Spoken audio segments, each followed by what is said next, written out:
If you live anywhere in the global north and you're under 35, then the ideal of home ownership must seem like a distant dream to you.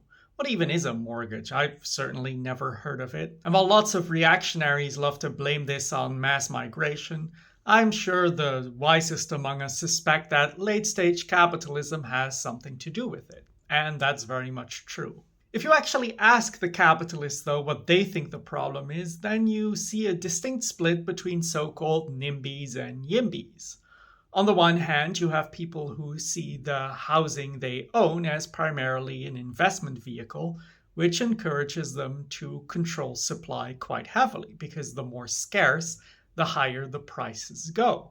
They're also aided by the fact that those high housing prices and the kind of passive incomes you can derive from it are a useful investment tool all in themselves.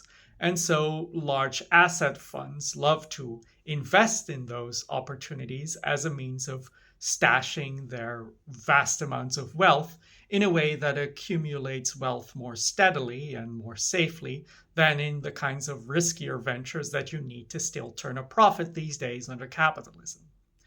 But of course, this is only one side of the capitalist coin, because on the other hand, you have the so-called YIMBYs, the more libertarian types who inveigh against zoning laws as the root of all evil and argue that we can move to a wonderful mixed-use urbanist future where everybody can live in an affordable apartment if only we let the capitalist property developers build, build, build.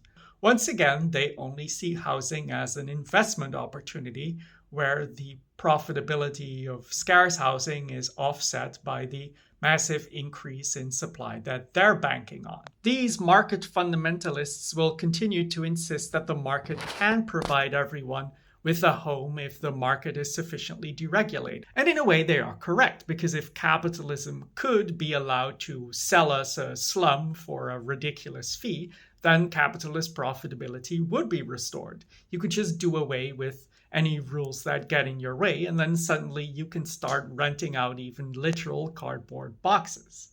But this, of course, ignores that housing has to house human beings in a dignified way for them to have a life to begin with, for them to socially reproduce themselves.